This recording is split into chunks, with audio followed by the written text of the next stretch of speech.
Okay जी, आज हमारा LLB 3-4 discuss the preamble of the constitution of 1973। आप नर्सरी क्लास से लेकर MA क्लास तक या किसी भी बुक को जब आप पढ़ते हैं तो स्टार्ट में क्या लिखा होता है? प्रीएम्बल। अगर कोई इंग्लिश की बुक है तो उसके स्टार्ट में प्रीएम्बल, और अगर कोई उर्दू की बुक है तो उसके स्टार्ट में क्या लिखा होता है? दिबाचा। क्या लिखा होता है? दूसरे लफ्जों में इसे इब्तदाइया भी कहते हैं। बेसिकली राइटर इसमें बताता है कि उसने सारी बुक में क्या करना है। ठीक है, इसको इंग्लिश में कहेंगे introductory part of the book. और जब हम प्रीएम्बल इन कॉन्स्टिट्यूशन में बात करेंगे तो it is recital part of or starting point or beginning of or intent of the constitution।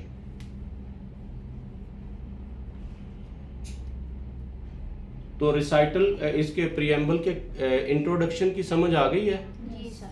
किसी भी बुक का इब्तदाइया, उसका इंट्रोडक्शन, इसको इंट्रोडक्टरी पार्ट ऑफ कॉन्स्टिट्यूशन कहेंगे हम प्रीएम्बल को, क्योंकि हम प्रीएम्बल को डिस्कस करने लगे हैं according to law. What preamble means in constitution 1973। Meaning of constitution: recital set out in the beginning of statute showing the reason for the act। Reason for the act, इसने क्या करना, इसने क्या बताना है हमें? Why this act is made, why parliament made this act, what is the reason behind the constitution.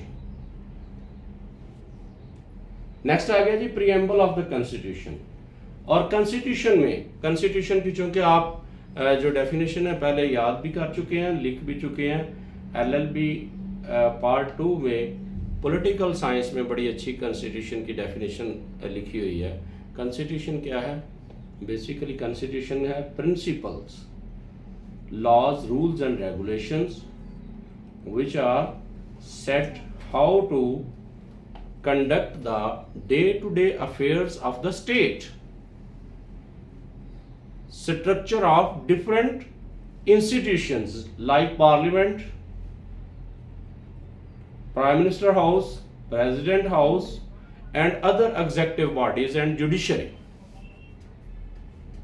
हमने organ of state पढ़े हुए हैं ना, वो उनके क्या क्या फराइज हैं। फिर हमने ऑर्गन ऑफ गवर्नमेंट भी पढ़े हुए हैं, जुडिशरी, एग्जेक्टिव एंड लेजिस्लेचर। तो कॉन्स्टिट्यूशन ने ये सारी चीजें हमें बतानी होती हैं कि किस इंस्टीट्यूशन के कौन कौन से फराइज हैं। फिर आगे हम जब बात करते हैं सेपरेशन ऑफ पावर्स में, तो उसमें इनकी पावर्स को भी उसने डिफरेंशिएट किया हुआ है ताकि कोई एक अदारा किसी दूसरे अदारे के डोमेन में ना जाए। लेकिन बहरहाल ये बात अवे चली जाएगी। हमारा टॉपिक है preamble in constitution 1973। Nature of preamble. Preamble क्या है? Basically preamble is a guideline. Preamble is a guideline. It shows the intent of its makers. Preamble बताती है कि जो ये हमारा कॉन्स्टिट्यूशन बनाने वाले हैं उनके दिमाग में बात कौन सी थी, वो क्या आगे जाके करने वाले हैं। Meaning of significance of preamble in the constitution. इसके साथ आप आर्टिकल पढ़ेंगे 1 to 5, 8 to 40, 227 to 231। अब आगे जी बात प्रिंसिपल्स ऑफ प्रीएम्बल की। पहला प्रिंसिपल क्या है? सोवरेनिटी। हम सोवरेनिटी के मुतल्लिक एक डिटेल क्वेश्चन पढ़ चुके हैं पॉलिटिकल साइंस में। What is political sovereignty? Here in Pakistan, Parliament is politically sovereign to make unmake laws for the country. Okay? Parliament is politically sovereign. बंद करो। फिर काइंड्स ऑफ सोवरेनिटी भी आप आ सकते हैं, एक्सटर्नल सोवरेनिटी और इंटरनल सोवरेनिटी। ठीक है जी, और दोनों सोवरेनिटीज होनी चाहिए, एक्सटर्नल भी होनी चाहिए, इंटरनल भी होनी चाहिए। External sovereignty means foreign interference, foreign countries की इंटरफेरेंस आपके मुमालिक में नहीं होनी चाहिए। इंटरनल सोवरेनिटी मींस कि अंदर से भी लोग मुल्क के खिलाफ बगावत ना कर रहे हो। ठीक है, और बीइंग ए मुस्लिम हमारा एक अकीदा है कि अल्लाह तमाम जानों का मालिक है। वो उस सोवरेनिटी को इस साइड पे नहीं लेके आना। ये पॉलिटिकल सोवरेनिटी की हम बात करते हैं। जब हम लॉ पढ़ते हैं और सोवरेनिटी की बात करते हैं तो इट मीन्स पॉलिटिकल सोवरेनिटी। जब पॉलिटिक्स में सोवरेनिटी की बात करेंगे तो इट मीन्स पॉलिटिकल सोवरेनिटी, कि पॉलिटिकली सोवरेन कौन है।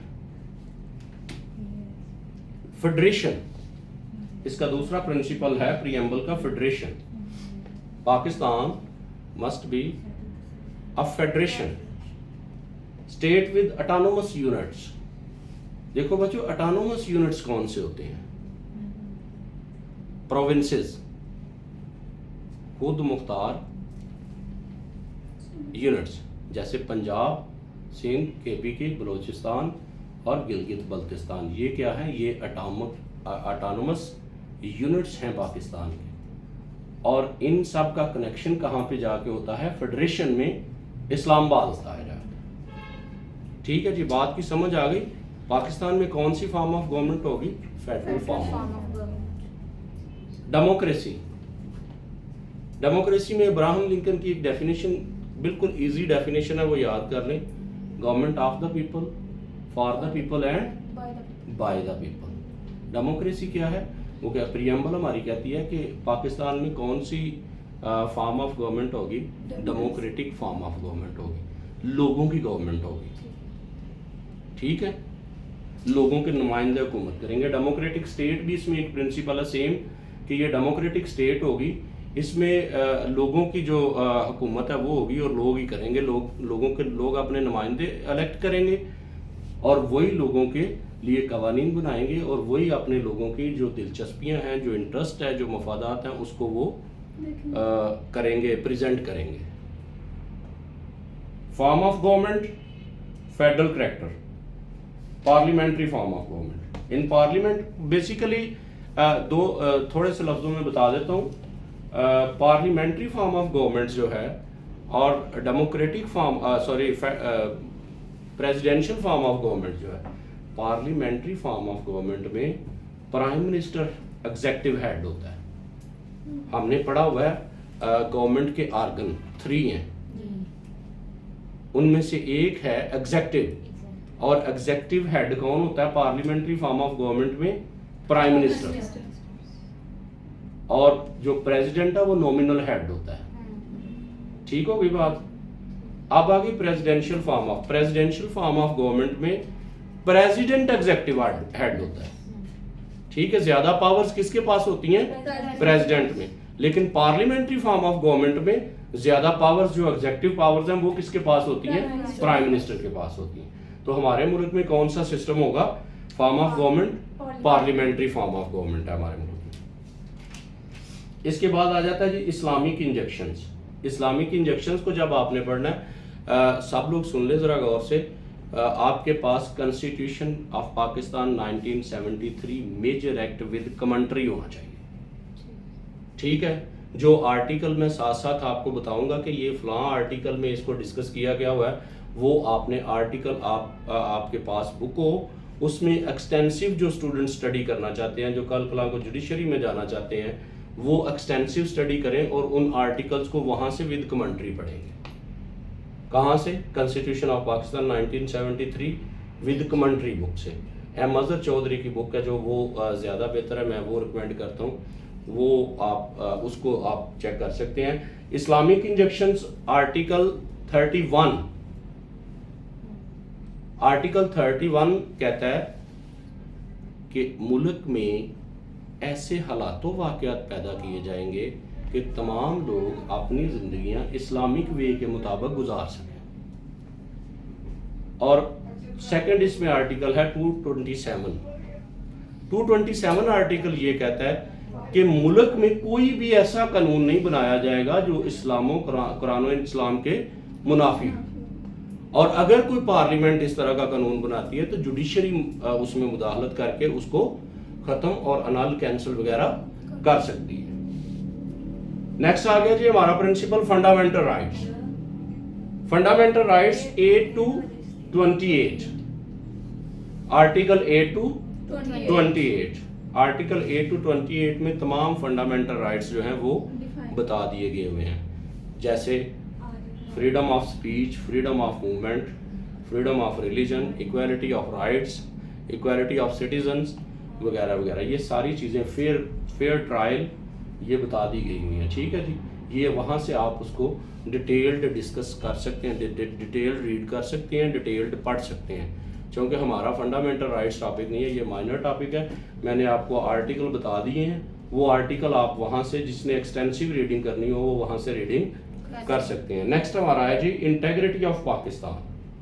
Integrity of Pakistan. It is the duty of all the citizens of Pakistan to keep the integrity of Pakistan. वो पाकिस्तान के खिलाफ नहीं कोई जाएगा। आर्टिकल 6 भी एक है हमारे पास इसमें जो इसके बिल्कुल अपोजिट है कि आप अगर उस गद्दारी करते हैं, हाई ट्रिजन करते हैं, पाकिस्तान में इंतशार फैलाने की कोशिश करते हैं या सूबों में या फिर आइन को तोड़ते हैं, तो फिर आप कहाँ पे आएंगे? आर्टिकल 6 पे। इसमें ये चीज़ भी डिस्कस हो सकती है। Equal rights and protection to minorities, equality of citizen, article 25। Article 25 कहता है कि मुल्क में तमाम लोग बगैर किसी डिस्क्रिमिनेशन के, कलर के, सेक्स के या बगैर किसी रिलीजन के तमाम सिटीजन जो हैं वो क्या हैं? इक्वल हैं। और प्रोटेक्शन ऑफ मिनॉरिटीज की भी बात वो आर्टिकल 36 में करता है कि मिनॉरिटीज को अपनी हदूद के अंदर रहते हुए अपने मजहब के मुताबिक जिंदगी गुजारने का पूरा हक हासिल। Independence of judiciary. जुडिशरी हमारे मुल्क में खुद मुख्तार होगी। जुडिशरी क्या होगी? खुद मुख्तार होगी। इसमें आर्टिकल 10A है शायद, फेयर ट्रायल, जिसमें बाकायदा बताया गया हुआ कि ट्रायल का ये प्रोसीजर होगा, इसके मुताबिक जुडिशरी जो है वो क्या करेगी? फेयर प्ले करेगी। जुडिशरी जो है वो इम्पार्शियल होगी, वो अनबाइस्ड होगी जुडिशरी। वो किसी अगर कोई बाइस्ड होता है या किसी को कोई इंटरेस्ट होती है किसी जुडिशियल ऑफिसर की किसी केस में, तो वो उस केस को नहीं सुनेगा। नो वन कैन बी ए जज इन हिज ओन केस। ठीक है, ये भी हमने पढ़ा हुआ है पहले। अब आ गया जी international peace, prosperity and happiness of community, article 40। Article 40 ये कहता है कि पाकिस्तान जो है ये इंटरनेशनल पीस के लिए कोशिश करेगा, इंटेग्रिटी के लिए कोशिश करेगा और तमाम लोगों की welfare of all the people. Pakistan will strive hard to keep peace at international level. ठीक है, इसके बाद लास्ट हमारी आ जाता है कंक्लूजन। कंक्लूजन में हमने बताना है कि प्रीएम्बल क्या है, introductory part of our constitution, और इसको आर्टिकल कौन सा जो है वो डील करता है? 2A आर्टिकल इसको डील करेगा। इसको बकायदा जो है वो पार्ट बना दिया गया।